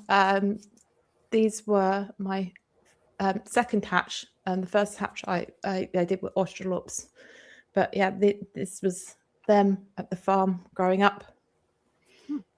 This is my sweet corn, and you can just about make out underneath there that it's all undersown with clover this year. And actually the pumpkin vines are also growing through and around the bottom of those as well, but they're hidden by the clover. And again, there we've got things, carrots and cornflowers, because why not? And that's just another group of just mad polyculture growing together. So we've got chives, Welsh onions, some wild thyme. I think there are strawberries in there too, and maybe sweet Cicely at the back. And of course, the harvests aren't just for me. They're also to feed my animals and reduce my food bill. And what I discovered when I removed the pumpkin vines is actually the chickens will eat all of the leaves and vines as well. So that's a good tip to save some money on feed. And I'm sorry I'm having to rush through the photos, but no, it's fine. Just running through time. We've got just a couple more photos to go. I think we had that one.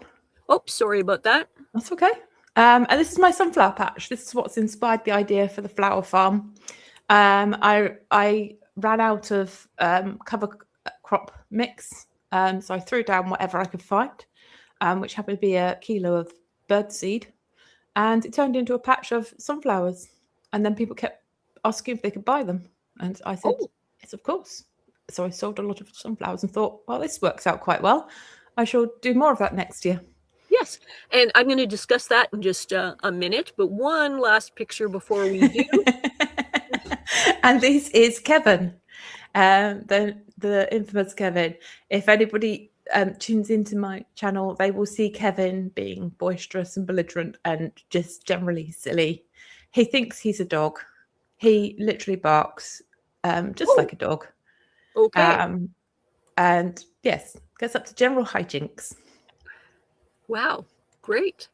And back to us again. I'm just going to see if I can squeeze in a couple more questions before we're totally out of time here. Quick fire round. For those of you who have been asking questions, we are so glad for your interaction, all the questions you've asked, but unfortunately we don't have tons of time, but what we could do is have her again on a future show possibly. But in the meantime, I'm just going to highlight some of the questions. Are those blackberries thornless from Bowtie? No, no. Long sleeves. People out. No, they are wild. The great thing is I don't have to prune them. I don't have to look after them. I don't have to keep them. I just pick them when they are ripe. I do nothing else. Yes. Almost all of my cane stock is also thorny, and that's kind of on purpose. I live in a small space, and I don't necessarily want people going through and taking my berries, and that does happen with some places in some situations. So I'll just gauntlet myself up and get prepared when it's time. And hey, another new person here in our chat today. And someone commenting about Kevin, saying, Kevin Bacon, I love it. Like the name. And someone saying how gorgeous the sunflowers were. That's Robin. Loving that. Let's just see if there's any other questions I can try to squeeze in before we run out of time here. Let's see.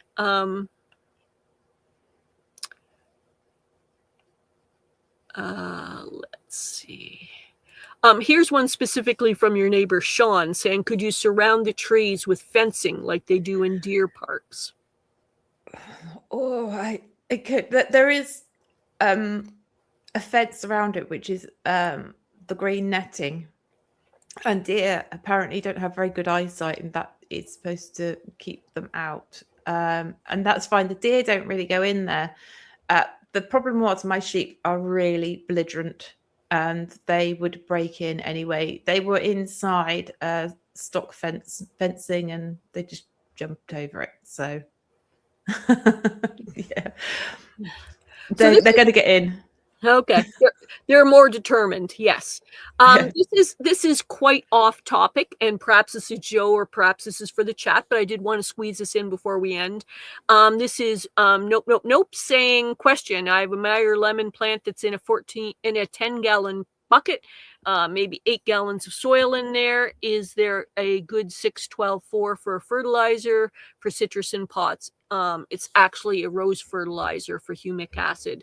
Most of us here in this discussion tend to be organic growers. So some people use organic fertilizers, but we don't tend to use chemically based fertilizers. It's not a no never for absolutely everyone in the chat, but I'm not informed enough to know about chemical fertilizers to be able to give any good advice. I'm not good with citrus. I have no indoor growing space, so citrus is not really, doesn't really work here. It's too wet and dense soil.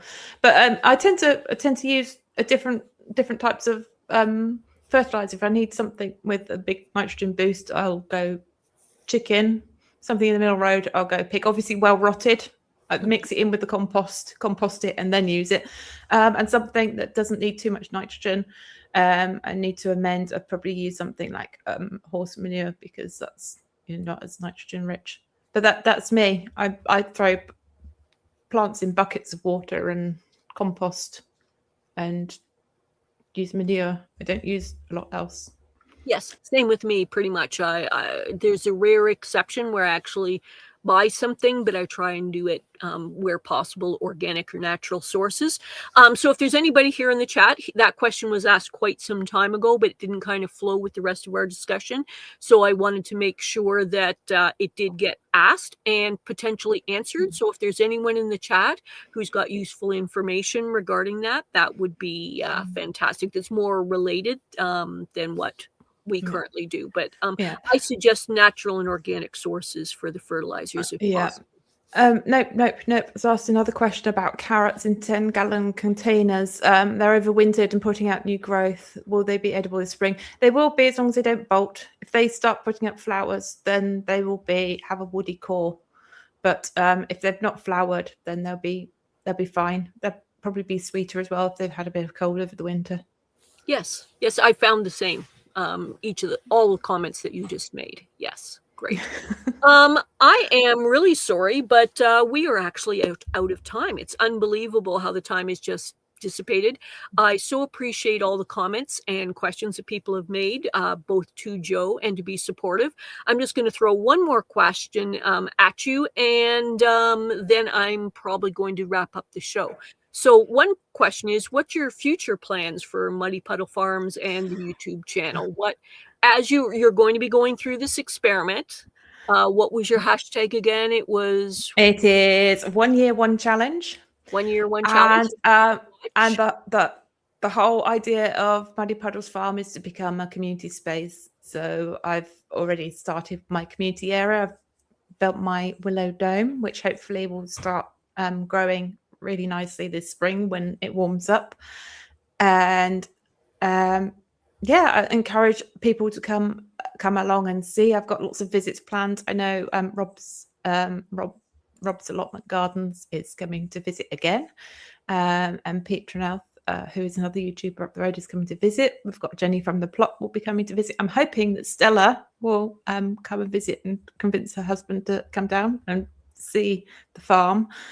But I'm also going to try and open it up to the wider community, people that aren't necessarily farmers or gardeners, and have some open days where people can come and either plant a tree or build a bird box or make a bug habitat, so that it will hopefully encourage younger people as well. Encourage people that come to the flower farm for pick your own when they do, to bring a picnic, spend some time, have a look around. But yes. Great. It's a space to share. Fantastic. I'm so pleased that you're talking about gradually doing those steps to open it up to the community in different ways. And as you are growing for us and growing for yourself, you're growing for the community. And I really am so pleased about that.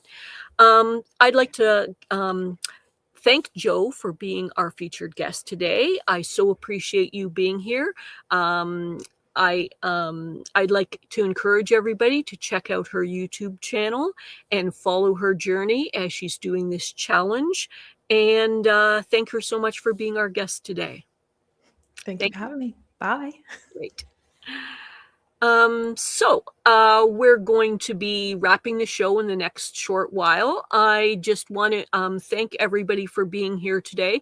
Do stick around as I highlight some of the past shows and future shows we'll be doing if StreamYard cooperates with me. I just want to encourage people to like, subscribe, and share to the channel. A reminder that we are on a 3-day gardening weekend, and that means that we are here Saturday and Sunday at 11 a.m. Pacific and 2 p.m. Eastern. But we have added on, as of about 4 or 5 weeks ago, the Green Room, which is Mondays at 5 p.m. Pacific and 8 p.m. Eastern. And I would also like to do a quick shout out to Team Replay to thank you so much for being here. We appreciate you, and we'll be having links in the description below for all the good stuff about Joe's channel and how you can do direct donations to support the show with Cash App, Venmo, or PayPal. I'd also like to thank you for, after the stream, potentially leaving a comment for us and letting us know what you've got growing on and making comments to the show. I'd like to thank Joe for being our guest, as well as Paul from Guten Gardening for doing the In the Garden segment.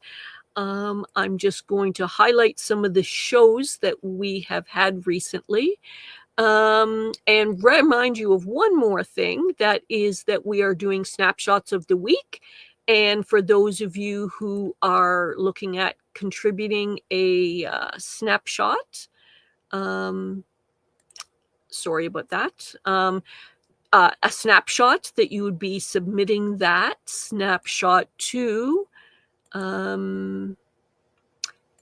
the Urban Gardener at mail.com for snapshots of the week. We would so appreciate seeing some photos of you in your garden of any type at all. And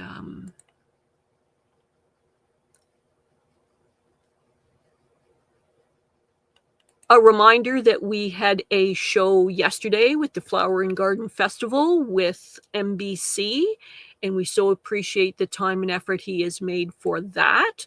We also had a show with Maria Falia regarding Growing with Joy. We also had a recent show with Guten Gardening, that is Paul, and New Garden Road on the show. And upcoming, we have Gary Pilarczyk, Growing an Edible Landscape, will be coming on to our show. And on tomorrow's show, we will be having Things Green and Bowtie Life, which is David, who's been an excellent support to the show. That will be tomorrow, appearing with Natalie and Enoch on our show. And coming up also the following Monday will be Habitual Hobbies and G Mama Grows. Also, watch out for a couple of upcoming shows. Nate Murray will be appearing, so just watch for those links. And we will also be having our 200th show coming up, which will have Wendy Fan coming. So much going on. We so appreciate all of you for being here with us today. The show has grown because of all of you. And we deeply appreciate all of the efforts that any of you have made to like, share, subscribe, donate funds, people who've become contributors. We just appreciate all of you so much. The show wouldn't be what it is without you. Thank you so much for being with us today. My name is Jay. I am also known as the J-Bot. I am the substitute host for today. Once again, back tomorrow with Enoch, and that will be the Green Room. And we so appreciate all of you for being with us today. I'm going to just close out the show, and thank you for being with us today. Let's just see.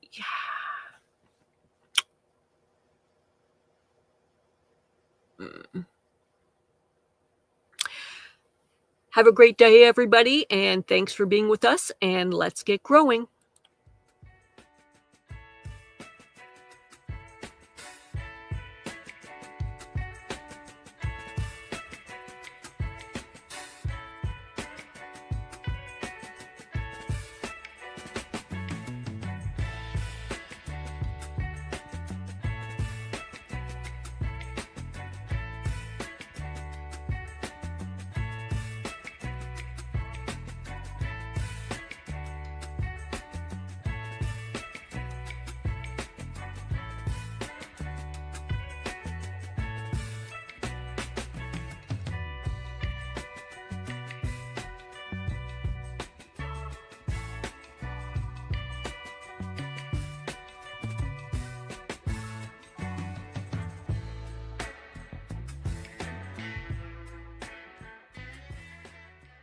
They're gonna run. See you on the flippy flops.